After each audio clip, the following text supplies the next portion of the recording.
तो ज़रूरी है हमारे ऊपर ये जो अज़ाब है हंगामी दौरों के साथ अमली तौर पर इक़दाम भी करें। ताज़ा रिपोर्टर डायरी के साथ मैं हूं अब्दुर्रहमान। आज हम बात करेंगे एग्रीकल्चर इश्यूज़ के हवाले से।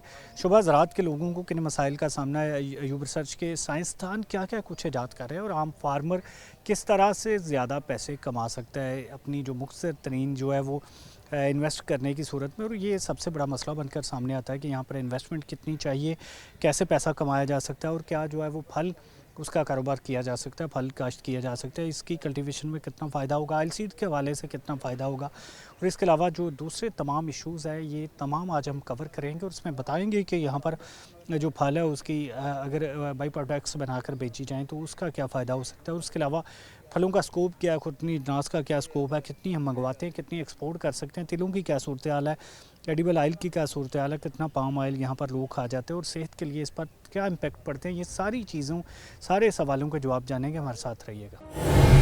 अगर यहाँ पर फ्रूट के हवाले से तो फल जो है वो लाजमी समझे जाते हैं, एक ज़िंदगी का हिस्सा है। इसकी इंपोर्ट एक्सपोर्ट के हवाले से भी बहुत बड़े बजट बनते हैं और पाकिस्तान की ये खुशकिस्मती है कि यहाँ पर गर्मी सर्दी में अलग अलग वैरायटीज़ जो है वो फलों की जो है वो सामने आती है, लोग खाते हैं। बड़े सस्ते दामों पाकिस्तान में जो है फ्रूट मुहैया होता है। तो इस पर बात करने के लिए हमारे साथ ज़रूरी साइंटिस्ट मौजूद हैं, डॉक्टर ज़ाहिर रशीद, उनसे हम जानते हैं। डॉक्टर साहब मुझे बताइएगा इस वक्त गर्मियों में कौन सा फ्रूट है जी? जी थैंक यू सिटी 41। जी मैं बात करूंगा फ्रूट्स की प्रोडक्शन के हवाले से। तो पाकिस्तान में जो फ्रूट की प्रोडक्शन है वो 8.5 मिलियन टन है जी। और इनमें अगर हम बात करें फ्रूट की डाइवर्सिफिकेशन की तो अल्हम्दुलिल्लाह पाकिस्तान में अगर हम बात करें यहाँ के क्लाइमेट की तो यहाँ पे ट्रॉपिकल, सब ट्रॉपिकल, टेम्परेट तरह तीनों तरह की जो है वो यहाँ पे कैटेगरी फॉल कर रही है। और जो ब्लेसिंग हमारे पास यहाँ पे समर की बात अगर हम करें तो समर के अंदर जो अभी फ्रूट्स चल रहे हैं हमारे पास यहाँ पे इस ऑर्चिड के अंदर, तो इस वक्त अंजीर जो है वो चल रही है, ग्रेप्स चल रहे हैं, मैंगो है इसमें जो किंग ऑफ फ्रूट जिसे भी माना जाता है। इसके अलावा फालसा भी चल रहा है, अनार जो है वो शुरू होने वाला है। तो मैं समझता हूँ कि ये एक बहुत बड़ी ब्लेसिंग है अल्लाह ताला की कि हमारे मौसम के लिहाज से जो है फल वो यहाँ पे पाए जाते हैं। तो अगर बात करें हम मैंगो की तो यहाँ मेरे पीछे ही आपने प्लॉट देखा, आपने उसको प्रेज़ किया कि मैंगो की हमारे पास यहाँ पे तकरीबन 20 से ज़्यादा वैरायटीज़ मौजूद है यहाँ पे इस टाइम पे। इसमें कुछ अर्ली वैरायटी है, कुछ मिड सीज़न वैरायटीज़ हैं, कुछ लेट वैरायटीज़ हैं। अगर बात करें लेट वैरायटीज़ में तो यहाँ पे हमारे पास एक ऐसी वैरायटी है जिसे सेंसेशन के नाम से जाना जाता है पूरी दुनिया में। और सेंसेशन वैरायटी जो है वो लेट वैरायटी है और रेगुलर बियरर है। अल्टरनेट बियरिंग का फिनोमेना जो है वो मैंगो के अंदर जो है वो पाया जाता है।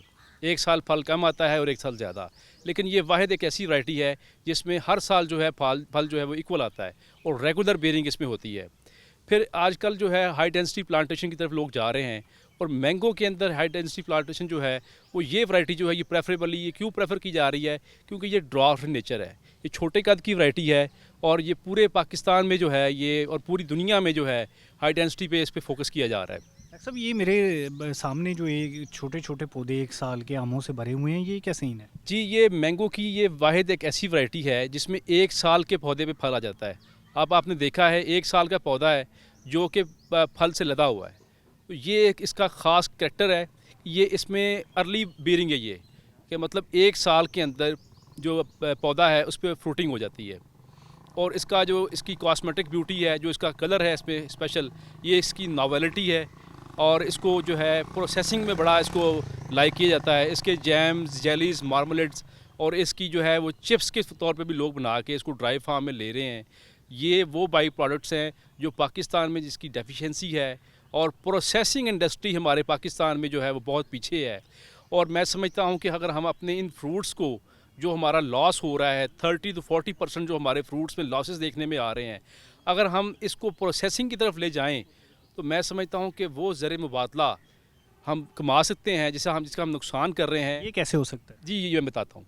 अगर जो गवर्नमेंट है वो उसको डिस्ट्रिक्ट लेवल पे ही प्रोसेसिंग इंडस्ट्रीज़ को इंस्टॉल करे और फार्मर को सब्सिडाइज़ करे कि वो उनका फ्रूट बेशक उनसे ले के उसके बाई प्रोडक्ट बना के उसके रिस्पांस में उनको पे ऑफ कर दे।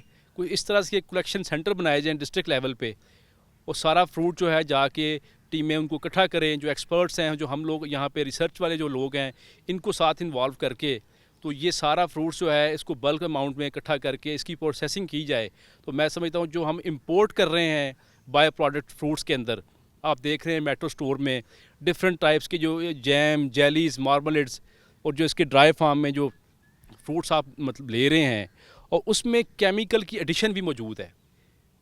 तो अगर हम लोग यहाँ पे ये प्रोसेसिंग इंडस्ट्री अपनी बेहतर करें तो ये फार्मर का भी फ़ायदा है, इसमें हमारी इकॉनमी भी बेहतर होगी, हमारी मईशत जो है इसमें बहुत बेहतर हो जाएगी, मैं ये समझता हूँ।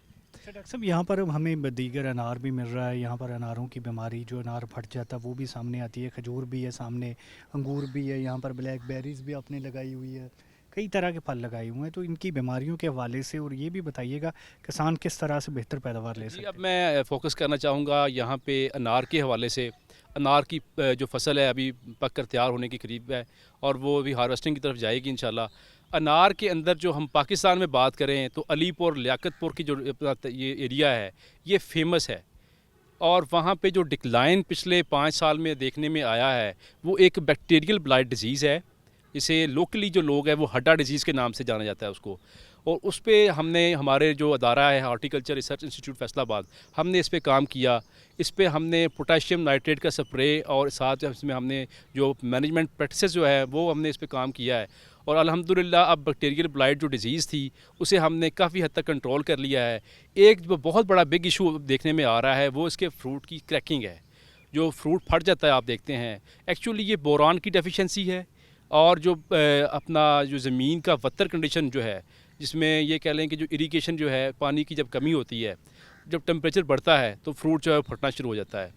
तो ये वो सारी मैनेजमेंट टेक्निक्स हैं, अगर फार्मर इस पे फोकस करे तो मैं समझता हूँ ये इसमें फिर जो एग्रोनॉमिक प्रैक्टिसेस हैं और प्लस जो इसमें इसकी जो पैथोलॉजिकल जो मैनेजमेंट है वो उस पर हमने जो फार्मर को जो है वो फोकस करना पड़ेगा, और बोरान का स्प्रे जो है उसको लाजमी करें, पोटाशियम नाइट्रेट का स्प्रे करें, और ये जो क्रैकिंग का मसला है ये काफ़ी हद तक जो है वो कंट्रोल हो सकता है। अब मैं बात करूँगा अंजीर। अंजीर वो वाहिद फल था जो पाकिस्तान में जो जंगली अंजीर थी सिर्फ लोग उसे जानते थे, वाइल्ड अंजीर जो थी, लेकिन अब अल्हम्दुलिल्लाह हमने 10 से ज़्यादा वैराइटीज़ जो हैं वो मुतारफ़ करवा दी हैं यहाँ पे, जिसमें फ़ेमस वैरायटी जो है वो ब्लैक बॉल वैरायटी हमने फेडरल सीड सर्टिफिकेशन का जो अदारा है उससे हमने ये रजिस्टर करवाई है अल्हम्दुलिल्लाह। और अगर बात करें फ़ालसा की, तो फ़ालसा वो वाहिद फल है जो अल्लाह ताला ने इस गर्मी में हमारे लिए पैदा किया है, जिसके कूलिंग इफ़ेक्ट है आपके स्टमक के लिए। अब हीट वेव्स आगे आ रही हैं तो हीट स्ट्रोक का इशू बड़ा आ रहा है लोगों में, तो फ़ालसा ये बहुत बड़ी नेमत है जिसके कूलिंग इफ़ेक्ट है, और गर्मी के लिए का जो कह लेंगे ये दुश्मन है, तो लोग इसका इस्तेमाल कर रहे हैं। तो इसके हमने इसकी भी वैरायटी पंजाब फ़ालसा 1 के नाम से हमने इसकी जो वैरायटी है वो हमने इसकी रजिस्टर्ड करवाई है, और उसके जो पौधे हैं वो हम साल में 2 दफ़ा जो है वो फार्मर कम्युनिटी में हम जो है वो सेल आउट कर रहे हैं इसको। और ये सारे पौधे वो हैं जो फेडरल सीड सर्टिफिकेशन से रजिस्टर्ड हैं जी। हमारे पास रजिस्टर्ड नर्सरी है, और हम इसको इंश्योर कर रहे हैं ना सिर्फ ये फ़ालसा बल्कि तमाम फ्रूट प्लांट्स जो हैं इसको हम पूरे पंजाब में हम जो है वो डिस्ट्रीब्यूट कर रहे हैं, लोगों तक पहुँचा रहे हैं अल्हम्दुलिल्लाह। इसमें बहुत हमने एक प्रोजेक्ट जो है गवर्नमेंट का उस पर हमने 3 साल इस पर काम किया है, और बहुत सारी नर्सरी में जाके हमने उनको ट्रेनिंग दी है, और इसके अलावा बहुत सारी नर्सरीज ऐसी हैं जो हमने रजिस्ट्रेशन की तरफ हम लेके गए हैं। उसमें हमने जो नर्सरी मैन्स थे उनको हमने इंसेंटिव्स दिए हैं, उनके लिए हमने जो ग्रीन शेड्स थे हमने उनको वो प्रोवाइड किए हैं अल्हम्दुलिल्लाह। जो हमारा horticulture research institute Ayub research है उसने काफ़ी काम किया है फ्रूट्स पे, और इसमें बेहतरी नज़र आई है जी। अच्छा डॉक्टर साहब, जो एवोकेडो के हवाले से बड़ी बात सुनी जाती है वो कब तक तैयार होगा? जी अब्दुलरहमान, आपने बहुत अच्छा सवाल किया है कि हमारे यहाँ जो फ्रूट की डाइवर्सिफिकेशन जो देखने में आ रही हैं वो फ्रूट्स जो मेट्रो स्टोर्स पे, बड़े बड़े स्टोर्स पे आप लोग देखते थे और लोगों को उसकी हौर नोई नहीं थी, अब अल्हम्दुलिल्लाह स्ट्रॉबेरी की बात कर लें, ब्लैकबेरी की बात कर लें, गुजी बेरी होगी, ब्यूटी बेरी होगी, एवोकेडो हो गया, ये वो फ्रूट प्लांट्स हैं जिनको आप हमारे जो गर्म इलाके हैं, अब फैसलाबाद की बात करें, साहिवाल की बात करें, मुल्तान एरिए, अब ये उस तरफ जा रहे हैं। पीचेस की बात करें, अब यहाँ पे अर्ली ग्रैंड वैरायटी है, फ्लोरिडा किंग वैरायटी है, उसमें भी कामयाबी देखने में मिली है। इस साल जो है जो हमारे पीचेस हैं आड़ू, उसमें बहुत अच्छा फल जो हमने देखने में आया है। अंगूर की अगर हम बात करें तो हमारे पास यहाँ पे किंग्स रूबी जो वैरायटी है वो बड़ी टॉप पे जा रही है, सीडलेस वैरायटी है। और ये इसके अलावा प्रीस्ट, परलिस्ट, NARC ब्लैक, सुल्तानिया सी, ये वो वैरायटीज़ हैं जिनका कॉन्सेप्ट ही नहीं था कि ये यहाँ पे कामयाब होगी, लेकिन अल्हम्दुलिल्लाह हमारे अदारे ने इस पे काम किया, हमारे साइंटिस्ट ने इस पे काम किया और अब इसमें जो है इसकी कामयाबी जो हम यहाँ पे देख रहे हैं और ये पूरे पंजाब में अब देख रहे हैं कि जो अंगूर की कल्टीवेशन हो रही है अल्हम्दुलिल्लाह। इसके अलावा जितने भी फ्रूट्स हैं, अच्छा इसके अलावा मैं फार्मर कम्युनिटी तक ये मैसेज कन्वे करूँगा कि हमने यहाँ पे एक बेलगरी के नाम से जो फ्रूट था जो इंडिया और बांग्लादेश में फ़ेमस था, हमने यहाँ पे वो इंट्रोड्यूस करवाया है, जो कि आपके स्टमक के इश्यूज़ के लिए, आपके जो हीट स्ट्रोक है उसके लिए बहुत ही अच्छा फ्रूट है। तो ये एक नया फ्रूट है, इसकी प्रमोशन की तरफ हम लोग जा रहे हैं अल्हम्दुलिल्लाह। फ्रूट जो है उसकी रिसर्च के हवाले से हमारी जो R&D है की टीम है, डिफरेंट प्रोजेक्ट्स पे हम लोग काम कर रहे हैं, तो काफ़ी बेहतरी देखने में आ रही है जी। अच्छा डॉक्टर साहब, इसमें मुझे ये भी बताइएगा, जैसे अभी आपने यहाँ पर नए फलों के हवाले से भी बात की, तो यहाँ पर हमारे बाई प्रोडक्ट्स बनाने का रवाज नहीं है, उसके लिए आप क्या कर रहे हैं? एक्चुअली अगर हम बात करें एकेडेमिया की, रिसर्च की, तो वहाँ पे तो ये काम हो रहा है। हमारे पोस्ट हार्वेस्ट रिसर्च सेंटर जो हमारा यहाँ पे अयूब रिसर्च में अल्हम्दुलिल्लाह हमने जो जितने भी फ्रूट्स हैं हमारे, इवन कि माइनर फ्रूट्स जो है अंजीर हो गया, ब्लैकबेरी हो गया, मैंगो, जो मेजर फ्रूट्स में बात करें सिट्रस हो गया, गावा हो गया, हमने इसके जो पल्प को एक्सट्रैक्ट करके इसके जैम्स, इसके मार्मलेट्स, इसके डिफरेंट जो है हमने जो ड्राई प्रोडक्ट है, इवन कि हमारा जो हॉर्टिकल्चर का जो अदारा है, हॉर्टिकल्चर रिसर्च इंस्टीट्यूट जहाँ पे आप खड़े हैं, हमने डेट्स की ड्राइंग पे काम किया है। अंजीर की अल्हम्दुलिल्लाह यहाँ पे ड्राइंग है वो मैं चाहता हूँ कि मैं आप लोगों को लाइव दिखाऊँ। ये सामने अपना जो स्क्रीन हाउस है इसके अंदर हम अंजीर की ड्राइंग कर रहे हैं। अब जो इसके बाय प्रोडक्ट्स हैं उस पर रिसर्च और एकेडेमिया काम कर रही है, लेकिन हमने इसको कमर्शलाइज़ करना है। ज़रूरत इस अमर की है कि हम इसको कमर्शलाइज़ करें, जो हमारी फार्मर कम्युनिटी है उनको इसकी हाउ नो हो, क्योंकि मेजर हमारी जो हमारा जो एसेट है हमारा, वो हमारा फार्मर है। हमने इस फार्मर को अपलिफ्ट करना है और इंशाल्लाह मेरी ये अपील है गवर्नमेंट से भी कि कम से कम डिस्ट्रिक्ट लेवल पे ऐसी प्रोसेसिंग इंडस्ट्री आप इंस्टॉल करें कि जिसका फार्मर को अल्टीमेट जो है बेनिफिट हो। अच्छा, ये मैं देखता हूँ कि इंडस्ट्री वाले भी इस जानब नहीं आते, क्या इसमें प्रॉफिट रेशो कम होती है या टेक्निकलिटीज़ ज़्यादा, या क्या वजूहत है, या फ्रूट ही कम है?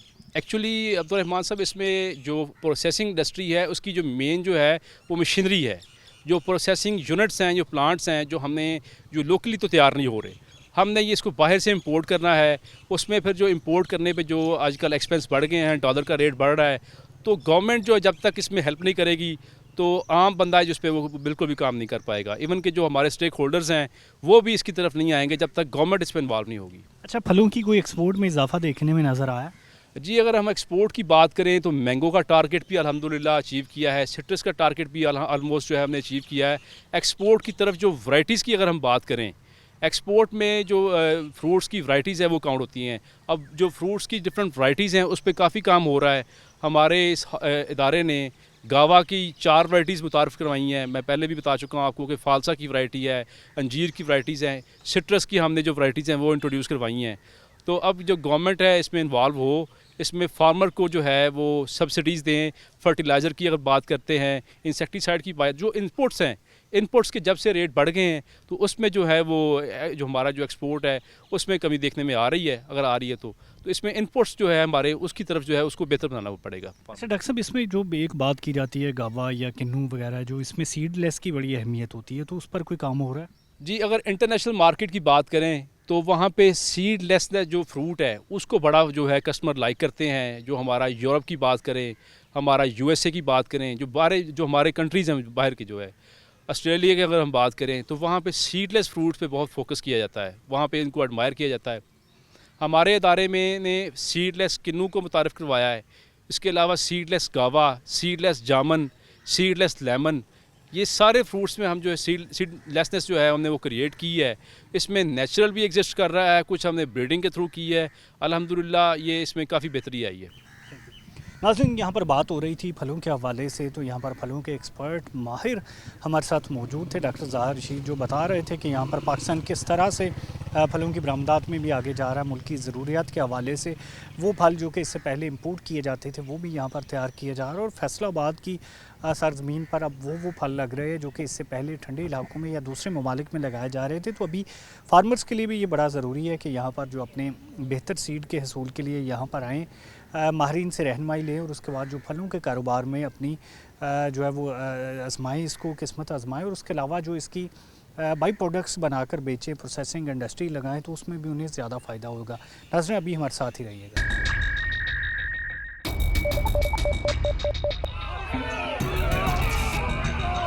फ्लाईओवर तो ज़रूरी है हमारे ऊपर। ये जो अजाब है हंगामी दौरों के साथ अमली तौर पर इक़दाम भी करें।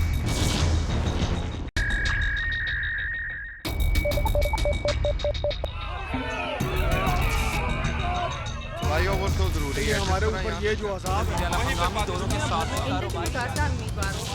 अमली तौर पर इक़दाम भी करें।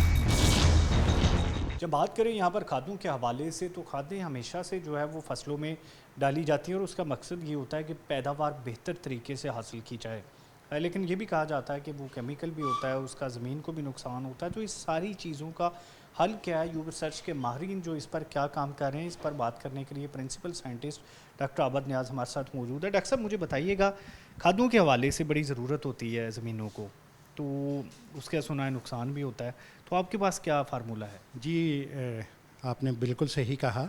खादें जो हैं वो पौधों के लिए इंतहाई ज़रूरी हैं, क्योंकि खुराक के तौर पे उनकी ज़रूरत पड़ती है। लेकिन देखा गया है कि केमिकल वाली खादें जो हैं, मिनरल फर्टिलाइज़र, उनमें बहुत सारे केमिकल्स ऐसे होते हैं जो कि हमारे माहौल के लिए नुकसान का बायस बनते हैं। ख़ास तौर पे नाइट्रोजनस फर्टिलाइज़र जो हैं वो नाइट्रेट लीचिंग की सूरत में भी नुकसान का बायस बन सकती हैं, और इसी तरह उनकी गैस बन के हवा में उड़ जाती हैं और वो भी नुकसान होता है। तो उसके लिए हमने माहौल दोस्त खादों के ऊपर काम कर रहे हैं, हम रिसर्च कर रहे हैं, और इसके लिए हम बायो फर्टिलाइज़र्स को प्रेफरेंस दे रहे हैं।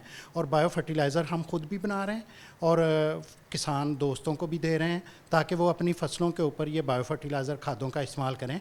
और एक तो माहौल दोस्त हैं, और दूसरा इसके फ़ायदा ये है कि ये फास्फोरस सोलबलाइजिंग बैक्टीरिया इसमें होते हैं, जो कि फ़िक्स हो जाती है हमारी सॉइल में फास्फोरस की सूरत में। वो इसको सोलबलाइज़ कर देते हैं और वो पौधों को सोलबलाइज़ करने के बाद अवेलेबल हो जाती हैं।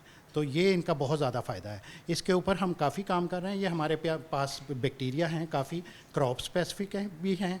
हम फसलों के फलीदार फसलों के ऊपर भी काम कर रहे हैं, और बाकी फसलों के ऊपर भी हम काम कर रहे हैं, वो भी फार्मर्स को अवेलेबल हैं। तो डॉक्टर साहब, इसका क्या प्रोसीजर होता है? किसान अपने तौर पे बना सकता है, आपसे ले सकता है? क्या प्राइस है, कितनी महंगी ये बिकती है, और क्या तरीका होता है? जी बिल्कुल, इसके बनाने का इंतहाई आसान तरीका है। फार्मर्स ख़ुद भी बना सकते हैं, बस थोड़ी सी उनको ट्रेनिंग की ज़रूरत होती है। उनको बता दिया जाए कि इस तरह इसको आप ख़ुद भी बना सकते हैं, तो ये फार्मर्स के लिए मुश्किल नहीं है। लेकिन इसके लिए एक ही ज़रूरत होती है कि फार्मर्स अपनी ज़मीनों में नामियाती मादे की मिकदार को काफ़ी ज़्यादा करें, बढ़ाएँ। क्योंकि जब नामियाती मादा होगा, ख़ास तौर पे ऑर्गेनिक मैटर और फार्म यार्ड मैन्योर, गली सड़ी रूढ़ी की खाद वगैरह अपनी ज़मीनों के ऊपर डालें। जब वो अपनी ज़मीनों में रूढ़ी की खाद को डालेंगे, तो ये बैक्टीरिया उस रूढ़ी की खाद के ऊपर ही मल्टीप्लाई करते हैं, उन्हीं के ऊपर ये ज़्यादा बढ़ते हैं। तो जब ऑर्गेनिक मैटर बढ़ जाएगा, तो ये बैक्टीरिया फास्फोरस को भी सोलबलाइज करेंगे और दूसरे न्यूट्रिएंट्स को भी, नाइट्रोजन वगैरह को भी सॉइल में फ़िक्स कर देंगे, जिससे कि हमारी फसलों में बहुत ज़्यादा नाइट्रोजन और फास्फोरस अवेलेबल हो जाएगी। लेकिन जैसे कि आपने पूछा है कि ये इनोकुलम है, हम जो खाद बना रहे हैं बायो फर्टिलाइज़र, उसकी बहुत नॉमिनल सी प्राइस है। 50 रुपए का एक बैग है, और ये हमारे पास अवेलेबल है। 50 रुपए का एक बैग है, ये आधे किलोग्राम का है। और ये फार्मर्स को हम 1 एकड़ के लिए 4 पैकेट रिकमेंड करते हैं। और ये ज़्यादातर रिकमेंड करते हैं कि अगर सीड को ट्रीट करके, बिफोर सोइंग आपने सीड को ट्रीट करके फिर उसमें लगाना है, तो उसके साथ ही ये बैक्टीरिया ज़मीन के अंदर चले जाएंगे और रूट जोन के अंदर ये मल्टीप्लाई करेंगे। सर, इसका फ़ायदा क्या होगा? इसका फ़ायदा ये होगा कि आपकी एक तो खादों की ज़रूरत कम हो जाएगी, और जो डाली गई खादें हैं उनका बहुत ज़्यादा फ़ायदा हो जाएगा। ये ज़्यादा फ़ायदेमंद इस सूरत में है कि इसका इंटीग्रेटेड यूज़ किया जाए। हम केमिकल वाली खादों को बिल्कुल माइनस नहीं कर सकते। हम कहते हैं कि इंटीग्रेटेड यूज़ किया जाए, और बायो फर्टिलाइज़र्स को अपनी ज़मीनों में, ख़ास तौर पे कुछ फसलात हैं, जैसे सब्ज़ियाँ हैं, फलदार पौधे हैं, छोटे छोटे बागीचे हैं, ये उनके अंदर ये बहुत ज़्यादा फ़ायदे का बायस बनती हैं। वो केमिकल वाली खादों से जान छुड़ा के हम ये खादें बायो फर्टिलाइज़र्स को इस्तेमाल कर सकते हैं। और इसमें एक और चीज़ मैं आपको बता दूं, बैक्टीरिया के साथ साथ कुछ हमारे पास बायोस्टिमुलेंट्स की सूरत में भी अवेलेबल होते हैं, और वो ये हैं कि ग्रोथ हार्मोन्स और अमाइनो एसिड्स वगैरह की सूरत में पौधों के लिए बहुत ज़्यादा फ़ायदे का बायस बनते हैं। सब आम ज़ुबान में सादा सी अगर पूछें कि यहाँ पर 1% फ़र्क पड़ेगा, 2%, 5%, 10%, फसलों को कितना फ़र्क पड़ेगा इससे? ये बिल्कुल आपकी बात सही है कि इसके अगर बायो फर्टिलाइज़र्स को सही तौर पर इस्तेमाल किया जाए और अपनी ज़मीनों के अंदर नामियाती मादे की मिकदार बढ़ा दी जाए, तो ये 25 से 30% तक फसलों के लिए बहुत ज़्यादा फ़ायदे का बायस बनती हैं। ये 5-10 वाली बात नहीं है, ये एक ऐसा पूरा का पूरा चैप्टर ऐसा है कि अगर इसके ऊपर काम करने की बहुत ज़्यादा ज़रूरत है। और ख़ास तौर पे ये सिर्फ बैक्टीरिया पौधों के लिए या फसलों की यील्ड को नहीं बढ़ाता, ये और बहुत सारे फ़ायदे के लिए भी इस्तेमाल होता है दुनिया में। बायो कंट्रोल के नाम से बायो पेस्टिसाइड इससे बनते हैं। बैक्टीरिया ऐसे हैं कि पेस्टिसाइड की ज़रूरत ही ना पड़े, और ऐसे बैक्टीरिया हैं जो कि हमारी फसलों के लिए जो बीमारियां या कीड़ों का बायस बनते हैं उनको भी कंट्रोल कर लेते हैं। और इसी तरह बायो पेस्टिसाइड के साथ साथ बायो कंट्रोल के साथ साथ बायो रेमेडिएशन, ऐसी ज़मीनें जहाँ पे माहौल की वजह से हैवी मेटल्स की कंसंट्रेशन बहुत ज़्यादा बढ़ गई हो, और जहाँ पे हम गंदा पानी लगाते हैं, अनट्रीटेड वेस्ट वाटर लगाते हैं इंडस्ट्रियल इफ्लुएंट्स की वजह से, और वो इंडस्ट्रियल इफ्लुएंट्स जो हमारी ज़मीनों में जाके हैवी मेटल्स का बायस बनते हैं, वहाँ पे भी अगर हम इस बैक्टीरिया को, कुछ वैराइटीज़ ऐसी हैं बैक्टीरिया की, स्ट्रेन्स ऐसी हैं, अगर इनको यूज़ किया जाए तो वो बायोरोमेडिएशन करती हैं, और ये बिल्कुल इंतहाई माहौल दोस्त प्रैक्टिसेस हैं। इसके अंदर अगर काम करने की ज़रूरत बहुत ज़्यादा है। और ख़ास तौर पे मैं आपको एक चीज़ बता दूं, क्योंकि मैं सॉइल साइंटिस्ट हूँ, और सॉइल साइंस में पाकिस्तान की ज़मीनों के अंदर, क्योंकि कैल्केरियस और अल्कलाइन नेचर की हमारी सॉइल हैं, और इन ज़मीनों के अंदर हमारी फास्फोरस की फिक्सेशन कैपेसिटी बहुत ज़्यादा हाई है। हम जो फर्टिलाइज़र फास्फोरस की ऐड करते हैं वो जाके सॉइल में फ़िक्स हो जाती है और बहुत कम क्रॉप को अवेलेबल होती है, और जो फ़िक्स हो जाती है उसको सिर्फ अवेलेबल करने के लिए हम बायो फर्टिलाइज़र्स को अगर इस्तेमाल करें, और बैक्टीरिया ख़ास तौर पे फास्फोरस सॉल्युबलाइजिंग बैक्टीरिया, BOP भी बन रहा है, एक प्रोडक्ट मार्केट में अवेलेबल है BOP के नाम पे, वो भी यही है, बायो ऑर्गेनिक फास्फेट्स। उसमें भी हम ये करते हैं कि बैक्टीरिया यूज़ करते हैं ताकि उसको सॉल्युबलाइज करें। तो अगर इन बायो फर्टिलाइज़र्स को हम इस्तेमाल करेंगे तो ये तो एक इंतहाई माहौल दोस्त हैं, और दूसरा कम कीमत, कम लागत में फार्मर्स को बहुत अच्छा ज़रिया मिल जाएगा। अच्छा डॉक्टर साहब, ये बड़ी अच्छी बात है, कम लागत के हवाले से आपने बात की, तो ये मुझे थोड़ा सा बता दीजिएगा, जैसे अभी हम DAP जो है वो 10,000 की है, यूरिया 3,000 से 3,500 की है, तो ये अगर हम यूज़ करेंगे तो किसान का कितना जो खर्चा है वो कम हो जाएगा? जी बिल्कुल, आपने बिल्कुल सही कहा। मैं नाइट्रोजन के बारे में पहले आपको बता दूं कि नाइट्रोजन में यूरिया जब बनाने का प्रोसेस ये है, वो भी हवा से, हवा में 78% नाइट्रोजन है। हवा की नाइट्रोजन को लेके वो यूरिया प्लांट में उसके साथ मीथेन के साथ मिक्स करके फिर उसका यूरिया बनता है। तो ये बिल्कुल पौधों के अंदर अल्लाह ताला ने एक ऐसी कैपेसिटी रखी है, जो फलीदार पौधे हैं, लेग्यूमिनस क्रॉप्स हैं, उन पौधों की जड़ों के अंदर गंडियाँ होती हैं छोटी छोटी, वो नोड्यूल्स जो हैं वो हवा से नाइट्रोजन, वही जो यूरिया प्लांट में फैक्ट्रीज में यूरिया लेते हैं हवा से, इसी तरह पौधों के अंदर वो कैपेसिटी अल्लाह ताला ने रखी है। पत्तों के ज़रिए वो हवा से नाइट्रोजन लेके उनकी रूट्स में फिक्स कर देते हैं, और ये सेम वही यूरिया है। और अगर हम 1 एकड़ में अपनी फलीदार अजनास जंतर या बरसीम को लगाएंगे तो 1 से 1.5 बोरी यूरिया के बराबर आपकी ज़मीन में नाइट्रोजन हवा से फिक्स हो जाती है। ये एडिशनल बेनिफिट है। उसके बाद उसको रूटावेट कर देंगे, उसका ऑर्गेनिक मैटर बनेगा और उससे खाद अलहदा बनेगी, उसका डबल फ़ायदा होगा। तो अगर हम नाइट्रोजन को हवा से लेके ज़मीन में फ़िक्स कर लेंगे और अपनी ज़मीन को नाइट्रोजन में एनरिच कर देंगे, तो ये नाइट्रोजन का फ़ायदा है। अब मैं आता हूँ फास्फोरस की तरफ। अब फास्फोरस की, जैसे आपने बताया कि कॉस्ट बहुत ज़्यादा है, अब 9-10 हज़ार की कौन बैग इतना लेके, तो इस कॉस्ट को हम बिल्कुल ये नहीं कह सकते कि आप उसको माइनस कर दें, लेकिन अगर उसकी एफिशिएंसी को बढ़ा दिया जाए और बायो फर्टिलाइज़र ऐड किए जाएं और फास्फोरस सॉल्युबलाइजिंग बैक्टीरिया अगर ज़मीन में ऐड कर दिया जाए, तो ज़मीन के अंदर अगर 25% जो अवेलेबल कर दे, जो फिक्स हुई है, जो DCP, TCP और MCP की सूरत में, mono calcium phosphate, di calcium phosphate और tri calcium phosphate, calcareous soil होने की वजह से ये बनते हैं केमिकल। तो अगर इसको सॉल्युबलाइज कर दे तो हमारी ज़मीनों के अंदर फास्फोरस भी अवेलेबल हो जाएगी। और इसके साथ मैं एक और चीज़ एडिशनल बेनिफिट बता दूं।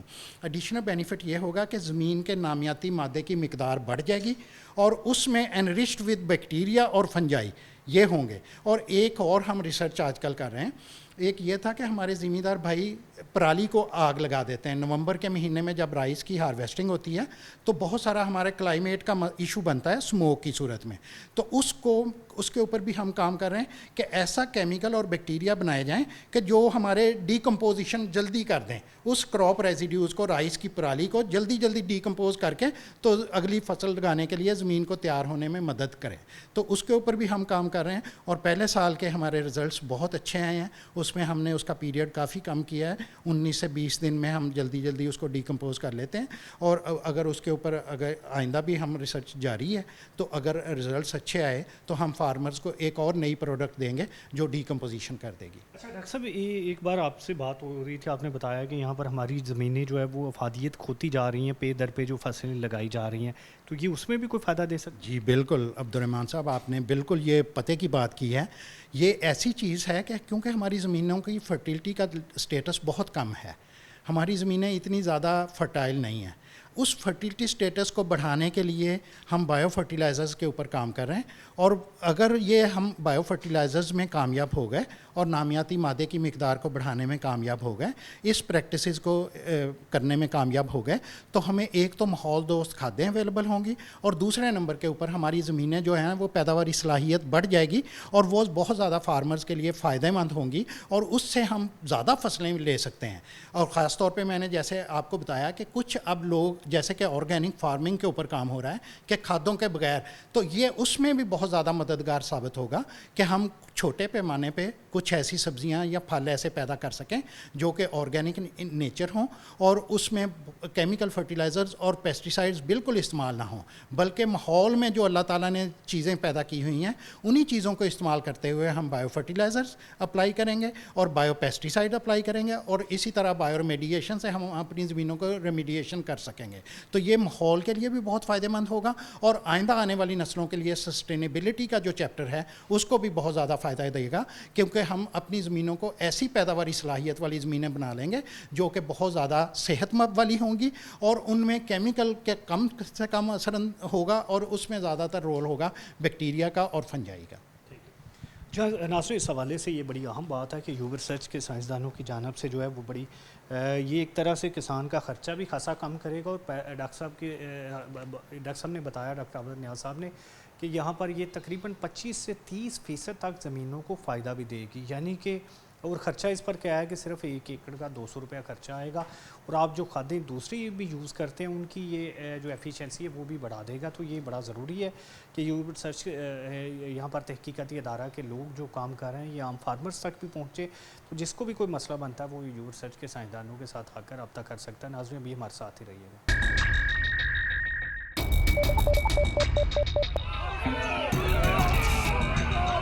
भाई वो तो ज़रूरी है हमारे ऊपर ये जो अज़ाब है हंगामी दौरों के साथ अमली तौर पर इक़दाम भी करें।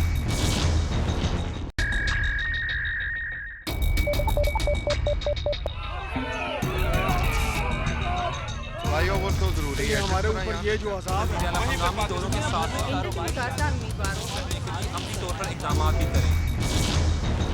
नाज़रीन, बात करें अगर यहाँ पर खुर्दनी अजनास के हवाले से, तो पाकिस्तान का जो पेट्रोलियम प्रोडक्ट्स के बाद सबसे बड़ा जो है वो दरामदी बजट बनता है वो खुर्दनी अजनास के हवाले से बनता है और कई 100 अरब रुपए का जो है वो पाकिस्तानी घी खा जाते हैं, पाम ऑयल खा जाते हैं। तो इस सिलसिले में यहाँ पर जो यूब रिसर्च का महकमा है इस हवाले से ऑयल सीड का, वो बहुत अपनी जो खदमात सर अंजाम दे रहा है और इस सिलसिले में मुल्क को तिल के हवाले से खुद कफील बनाया गया। फिर उसकी जो है वो कई 100 अरब रुपए की जो एक्सपोर्ट है उसको यकीनी बनाया गया। इसी तरह से दूसरी फसलों के हवाले से, ओलिव के हवाले से, सोयाबीन के हवाले से, सनफ्लावर के हवाले से काम चल रहा है। तो यहाँ पर हमारे साथ एक्सपर्ट मौजूद हैं एलसीड के, उनसे बात करते हैं। फसाद बिन मुस्तफ़ा, हाँ साहब माशाल्लाह बड़ी काविशें आपकी, तो अभी क्या हो रहा है बताइए। बिस्मिल्लाहिर्रहमानिर्रहीम। देखें जी, जैसे पहले ऑयल सीड एक माइनर क्रॉप के तौर पे लिया जाता था और आज माशाल्लाह as a cash crop farmer ले रहा है। फार्मर को इसकी अवेयरनेस आ गई है कि इसमें प्रॉफिटेबिलिटी ज़्यादा है। इसके साथ साथ मुल्क की ज़रूरत हमारी अगर बात की जाए फ्यूचर क्रॉप की तो ऑयल सीड क्रॉप्स हैं। फूड सिक्योरिटी की बात की जाए तो उसमें आपकी सोयाबीन आती है, बल्कि पूरी दुनिया की फूड सिक्योरिटी इस टाइम सोयाबीन के अंदर है। इसमें पहले हमने 2017-18 से ऑयल सीड प्रमोशन शुरू की मुख्तलिफ दूसरे महकमों और जो हमारे स्टेक होल्डर्स हैं, इंडस्ट्री है, उसके साथ मिलके। उसके नतीजे में एक बड़ी अच्छी अवेयरनेस फार्मर के अंदर आई और एक मार्केट डेवलप हो गई। अब फार्मर जो है ना दूसरी फसलों पे जो ऑयल सीड है इसे फोकियत दे रहा है, इन पे इसको लगा रहा है। अगर रेप सीड मस्टर्ड की बात की जाए, किनोला की बात की जाए तो इस साल रिकॉर्ड एरिए पे इसकी कल्टीवेशन हुई है और प्रोडक्शन आई है। दूसरी तरफ अगर हम तिलों की बात करें, तिलों में हम जो है इसका एरिया भी बहुत ज़्यादा बढ़ गया है और इसकी प्रोडक्टिविटी भी बढ़ी है। इसके साथ साथ एक्सपोर्ट हमने 100 अरब रुपए की जो है मुख्तलिफ ममालिक में की है, जिसमें चाइना हमारा बड़ा मेन स्टेक होल्डर है और मुल्क में एक कीमती ज़र मुबादला आया है। इसके साथ सूरजमुखी के अंदर अगर हम बात करें तो अभी तक जितने भी हाइब्रिड थे वो बाहर से इंपोर्ट होते थे और उनकी कॉस्ट बहुत ज़्यादा थी और फार्मर को बहुत ज़्यादा कॉस्ट ऑफ प्रोडक्शन बर्दाश्त करना पड़ती थी। इस सिलसिले में अब तक 6 जो हाइब्रिड हैं वो हमने मुल्क की सतह पे अपने तैयार कर ली हैं और आने वाले सालों में इंशाल्लाह उसकी सीड प्रोडक्शन के हवाले से कि किस तरह प्राइवेट सेक्टर के साथ मिलके पब्लिक प्राइवेट पार्टनरशिप के ज़रिए उसकी सीड मल्टीप्लिकेशन की जाए और फार्मर को सस्ते दामों सीड, वो जो 20,000 तक सीड का पैकेट मिलता था वो 5,000 तक फार्मर को मिले और उसकी पैदावारी सलाहियत और मौसमियाती तब्दीली के ख़िलाफ़ बेहतर उसके अंदर क़ुव्वत मुदाफ़अत है और बीमारियों और कीड़ों से भी अच्छी वो मुदाफ़अत रखते हैं। और आने वाले सालों में जो मुल्क की सतह पे हम अपना सनफ्लावर का सीड देंगे और बाहर से हमें सीड इंपोर्ट नहीं करना पड़ेगा। अब सोयाबीन एक बड़ी फ्यूचर क्रॉप है, उसके हवाले से बड़ी जो है ना बात है कि दुनिया में सोयाबीन जो वो लगती है वो ठंडे इलाकों में लगती है, जबकि उसके मुकाबले में अगर हम अपने मौसम की बात करें बहुत ज़्यादा गर्म है, बारिशों की कोई तरतीब नहीं होती, तो इसलिए ऐसी वैराइटीज़ की ज़रूरत थी कि जो हमारे गर्म मौसम के अंदर लगे और अच्छी पैदावार दे। इस सिलसिले में फैसल सोयाबीन और आरी सोयाबीन पाकिस्तान की पहली वैराइटीज़ हैं जो पंजाब सीड कौंसिल ने अप्रूव की है और मैदानी इलाकों में काश्त के लिए कामयाबी से काश्त की जाती है। और इस सिलसिले में अब जो हम काम कर रहे हैं कि अभी तक हम इसकी डेवलपमेंट पे और प्रमोशन पे काम किया, अब प्रॉपर सीड प्रोडक्शन के ऊपर लेके जा रहे हैं और फार्मर के लिए, क्योंकि इसका जुलाई और अगस्त में अब सीज़न आने वाला है, हमने इसकी रजिस्ट्रेशन शुरू कर दी है। जो फार्मर सोयाबीन लगाना चाहते हैं वो अपना नाम, अपना व्हाट्सएप नंबर और एड्रेस हमें मैसेज करें, हम उन्हें रजिस्टर्ड करेंगे और जुलाई के अंदर हम जितना हो सकेगा सीड प्रोवाइड करेंगे और ताकि ये पूरे पंजाब के अंदर फार्मर के पास भी लगे। और दूसरी तरफ सीड कंपनीज़ को भी हम रजिस्टर्ड कर रहे हैं ताकि वो भी इन वैराइटीज़ का सीड लेके मल्टीप्लाई करें और 3 साल के अंदर हमारा टारगेट है कि पंजाब के अंदर ये 2 लाख एकड़ तक जाए और इंशाल्लाह जब इतने एकड़ पे लग गई तो उसके बाद इसे मुल्क में फैलाना बड़ा आसान होगा। अच्छा, मुझे ये बताइएगा ऑयल सीड में सबसे ज़्यादा क्रॉप कौन सी लगाई जा रही है, पाकिस्तान भर में या पंजाब भर में? देखें जी, अगर हम बात करें ऑयल सीड के अंदर तो रेप सीड मस्टर्ड पहले नंबर पे लगती है कि जो अब अगर पंजाब की हम बात करें जो अभी क्रॉप रिपोर्टिंग का डाटा आया है उसमें 11 लाख एकड़ जो है ना वो उसकी उन्होंने एस्टीमेट दिया जो इनिशियल एस्टीमेट है। तो इसी तरह दूसरी अब बड़ी क्रॉप जो सामने आ रही है वो तिलों की आ रही है क्योंकि इसकी मार्केट बड़ी अच्छी है, रेट बड़ा अच्छा है क्योंकि ये एक्सपोर्ट हो रहा है ममालिक में और इसमें चाइना भी हमारे साथ आ गया है। चाइनीज़ कंपनी यहाँ पर कॉन्ट्रैक्ट फार्मिंग भी कर रही हैं और फार्मर को जो है इसमें कॉन्फिडेंस है कि हम ये फसल लगा के अच्छी पैदावार लेके अच्छा मुनाफा ले सकते हैं। तो इस टाइम जो है इसका रिकॉर्ड एरिया लग रहा है इस साल तिलों का भी कि और उम्मीद है कि ये 10 लाख एकड़ को जो है इंशाल्लाह वो टच करेगा पंजाब के अंदर। तो और आने वाले सालों में बड़ी अच्छी प्रोडक्शन होगी और चाइना से तकरीबन 200 अरब रुपए का हमारा टारगेट है कि ये तिल हम यहाँ से एक्सपोर्ट करें। अच्छा हाफिज़ साहब, मुझे बताइएगा, ये बड़ी अच्छी खबर है कि 100 अरब से ज़ायद के तिल जो ऑलरेडी एक्सपोर्ट हो रहे हैं, तो यहाँ पर हमारे मुझे ये बताइए पाम ऑयल कितना इंपोर्ट हो रहा है, इसका खुर्दनी जनास का जो इंपोर्ट का बिल है कितना बढ़ रहा है और आपकी काविशों से कोई कम होने की उम्मीद है? देखें जी, इसमें ये एक बड़ा कॉम्प्लिकेटेड सा आपने क्वेश्चन किया है। इसमें काफ़ी सारी इंडस्ट्रीज़ इन्वॉल्व हैं। हम 2 तरह के जो है ना वो बाहर से तरीके से तेल मंगवाते हैं। एक सीड की फॉर्म में आता है, बीज की फॉर्म में, जिसमें केनोला और सोयाबीन ज़्यादा मिकदार में, पहले नंबर पे सोयाबीन है और दूसरी केनोला है। इसका मेन पर्पज़ होता है फीड इंडस्ट्री, जिसमें आपकी पोल्ट्री फीड है, लाइफ स्टॉक है, फ़िश इंडस्ट्री है। ये इसका मेन जो है कंपोनेंट है जहाँ पर इसकी फीड जाती है और as a by product oil जो है वो ऑयल इंडस्ट्री में जाता है। दूसरी तरफ हमारी जो एडिबल ऑयल और घी मिल हैं, घी इंडस्ट्री है, वो ज़्यादा मिकदार में बाहर से पाम ऑयल मंगवाती है। और 95% हम खाने वाला तेल अपनी खुराक के अंदर इस्तेमाल करते हैं वो पाम ऑयल होता है, जो कि सेहत के लिए नहायत मौजूद नहीं है और उसके अंदर सैचुरेटेड फैटी 50% से ज़्यादा होती हैं, जिसकी वजह से आप देख रहे होंगे पिछली 2 दिहाइयों के अंदर ब्लड प्रेशर के पेशेंट और आपके हार्ट पेशेंट इनकी मिकदार बहुत ज़्यादा बढ़ी है। उसमें मेन फैक्टर जो है वो low quality high saturated fat वाला जो पाम ऑयल है वो मौजूद है, जिसकी वजह से हम खाते हैं वो हमारी शरीयानों में जाके जमता है और ब्लड प्रेशर और हार्ट पेशेंट जो है वो इजाफा हो रहा है उसमें। अच्छा, ये इसका जो पहले कहा जाता था बजट 4-5 बिलियन डॉलर के करीब है, उसमें कोई इजाफा हो रहा है या कमी हो रही है?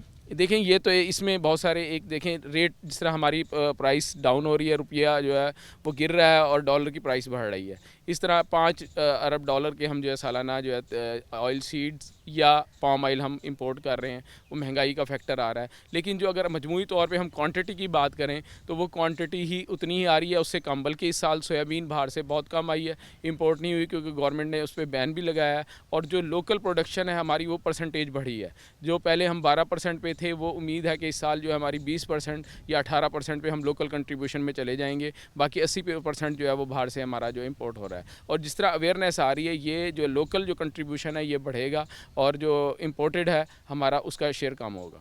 अच्छा अफसर साहब, अब प्रोग्राम के दूसरे हिस्से की जानब जाते हैं कि जिसमें मुझे आप ये बताइएगा कि कौन सा ऑयल सेहत के लिए ज़्यादा बेटर होता है? देखें जी, इसमें जो ऑयल जिसके अंदर अनसैचुरेटेड फैटी एसिड की मिकदार ज़्यादा हो, यानी जो गैर सैरशुदा, एक होती हैं सैरशुदा जो जमती हैं, आम अल्फाज में अगर बात की हैं तो आम नॉर्मल टेम्परेचर पे वो जमी हुई हालत में होती हैं, और जो पिघली हुई हालत में, माया हालत में होती हैं, वो होती हैं गैर सैरशुदा या अनसैचुरेटेड फैटी एसिड कहते हैं। जिन ऑयल के अंदर अनसैचुरेटेड फैटी एसिड की मिकदार ज़्यादा हो और सैचुरेटेड की मिनिमम हो, वो ऑयल खाने के लिए सबसे बेहतर होता है। इसमें अगर बात की जाए तो कैनोला, इसमें मोनो अनसैचुरेटेड और पॉली अनसैचुरेटेड फैटी एसिड दोनों की मुतनासिब मिकदार मौजूद होती है, जिसमें ओमेगा 3, ओमेगा 9 और ओमेगा 6 मौजूद हैं, तो ये खाने के लिए बेस्ट है। इसी तरह ऑलिव ऑयल, क्योंकि वो कॉस्टली है इसलिए हर बंदे की पहुंच में नहीं है, वो भी बहुत अच्छा है। लेकिन आप अगर कैनोला यूज़ करें घर के अंदर, इसके अंदर सारी आपकी जो बुनियादी ज़रूरत हैं ऑयल की वो मौजूद होती हैं। लेकिन फिर भी ख्याल करें कि हमारी जो पर कैपिटा कंजम्पशन है ऑयल की, वो भी 6 किलो से 20 किलो पे चली गई है। ऑयल चिकनाई जितनी आप कम खाएंगे उतनी फैटनिंग कम होगी, उतनी आपकी सेहत अच्छी होगी। तो इसका कम से कम इस्तेमाल करें कि हमें मुनासिब मिकदार के अंदर चाहिए होता है, बहुत ज़्यादा मिकदार में चिकनाई नहीं चाहिए होती, बाकी वो आपकी जिस्म में जाके जमा होती है और आपको फैटनिंग काज करती है। तो इसलिए मुनासिब, एक तो अपनी पर कैपिटा कंजम्पशन वो कम करें, जो 6 किलो थी हम 6 पे नहीं तो 8-10 पे तो आए ना, जो 20 पे पहुंच गए हैं, वो कम करें। और दूसरा कैनोला का ऑयल, ख़ुद जिस तरह हम गंदम के लोग गंदम लेके घर में ऑयल उसकी आटा पिसवाते हैं, इसी तरह साल के अपना कैनोला लें, उसको भी महीने का अपना ऑयल निकालें और उसे घर में इस्तेमाल करें। आप उससे अपनी सेहत पे भी बहुत अच्छे असरात देखेंगे और एक बिल्कुल प्योर साफ़ जो ऑयल इस्तेमाल करेंगे। जबकि हम अगर बाज़ार से भी हमें बाहर कैनोला पैकिंग के अंदर जो मिलता है वो भी देखें तो वो आपको 200 डिग्री पे बॉयल हुआ मिलता है। उन्होंने उसकी शेल्फ़ लाइफ बढ़ाई होती है, उसकी स्मेल ख़त्म की होती है, उसमें केमिकल ऐड किए होते हैं। वो भी अगर हम कहें कि सेहत के लिहाज से बहुत अच्छा है तो वो उसका मुकाबला नहीं करेगा जो आपने ख़ुद कैनोला निकाला है, क्योंकि उसमें जब आप 200 डिग्री पे करेंगे जो उसमें क्वालिटी की जो फैटी एसिड हैं वो बर्न हो जाती हैं, तो आपको वो चीज़ें नहीं मिलती उसके अपने ऑयल के अंदर। अच्छा, इसमें अगली बात कर लें कि यहाँ पर ये जो फ़ायदा नुकसान की बात हो रही है, तो देसी घी के हवाले से क्या कहेंगे? जी, देखें, पहले तो एक तो जो भी खुराक लें आपने बैलेंस डाइट इस्तेमाल करनी है ना। बैलेंस डाइट इस्तेमाल करेंगे, आपकी जिस्म की रिक्वायरमेंट पूरी होनी चाहिए, आपको जो एनर्जी चाहिए वो एनर्जी मिलनी चाहिए, एनर्जी की कमी नहीं होनी चाहिए। जो मेजर जो हमारा फैक्टर है कि हमें खुराक किस लिए खाते हैं, अपनी एनर्जी रोज़मर्रा के कामों के लिए, अपनी हेल्थ को मेनटेन करने के लिए, जो टेयर हो रही होती है उसको बनाने के लिए और डेवलपमेंट के लिए प्रॉपर। आप एक्स्ट्रा लेंगे तो वो जो भी चीज़ लेंगे वो एक्स्ट्रा, चाहे वो रोटी की सूरत में हो, सालन की सूरत में हो, फ्रूट की सूरत में हो, मिल्क की सूरत में हो, हालांकि मिल्क बड़ा फ़ायदे की चीज़ है, आप जब एक्सेस लेंगे तो वो भी नुकसान देगा। ऑयल भी अगर आप एक्सेस लेंगे खाने में, घी भी ज़्यादा लेंगे तो वो नुकसान करेगा। क्या नुकसान होता है इसका देखें ना, अब पहले नंबर पे जब हम कोई कार्बोहाइड्रेट पहला जो एनर्जी का सोर्स होता है, दूसरे नंबर पे प्रोटीन सोर्स होता है, फिर तीसरे नंबर पे आपका अगर होती है तो फिर फैट्स आपकी आती हैं कि वो आपके जो स्टोर एनर्जी होती है जो आपके इस्तेमाल में होती है। अगर आप ये चीज़ ज़्यादा लेंगे तो आपकी बॉडी के अंदर स्टोर होगी, फैट जो आपकी बॉडी की बढ़ेगी और आपके अंदर मोटापा जो है वो आएगा और आप जो लेज़ीनेस की तरफ जाएंगे, एक्टिवनेस आपकी ख़त्म हो जाएगी और आप जो है सुस्त और काहलत की तरफ जाएंगे और आराम तलब बनेंगे और आपको नींद ज़्यादा आएगी। और इस तरह आपका मोटापा जो आजकल का बड़ा है कि डाइटिंग लोग कर रहे हैं कि वो मोटापा जो बढ़ रहा है वो इसी वजह से जब एक्सेस में आप चिकनाई वाली चीज़ें लेंगे उससे। नाज़रीन, यहाँ पर हमारे साथ हाफ़िज़ साद बिन मुस्तफ़ा मौजूद है। ऑयल सीड के हवाले से बड़े एक्सपर्ट हैं, बड़ी अरसे से और कई जो नई वैरायटियाँ ईजाद कर रहे हैं और इस हवाले से जो इनकी राय बड़ी जो हतमी और बड़ी अहम तस्वर होती है और तिल की पैदावार या ऑयल सीड की पैदावार बढ़ाने के हवाले से भी इनका बड़ा किरदार है। तो आज यहाँ पर बता रहे थे किस तरह से इसके फ़ायदे ज़्यादा लिए जा सकते हैं और उसके नुकसान क्या है और स्पेशली जो मुख्तलिफ़ किस्म के जितने भी ऑयल प्रोडक्ट्स हैं उनका जिस तरह से कंपैरिजन किया है तो यकीनन ये चीज़ें इंसानी सेहत के लिए बहुत अच्छी साबित हो सकती हैं। तो नाज़रीन, आज हमने कोशिश की कि एग्रीकल्चर के हवाले से जो भी बड़े मसाइल का सामना आम किसानों को करना पड़ता है, शहरियों को करना पड़ता है, उस हवाले से बात की जाए ताकि ज़्यादा से ज़्यादा एग्रीकल्चर की सूरत हाल बेहतर बनाई जा सके। तो स्टेक होल्डर्स का मौक़िफ़ आप तक पहुँचाए, इसके साथ इजाज़त दीजिएगा। अल्लाह निगहबान।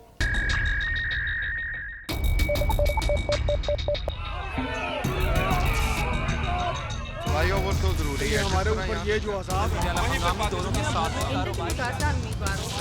अमली तौर पर इक़दाम भी करें।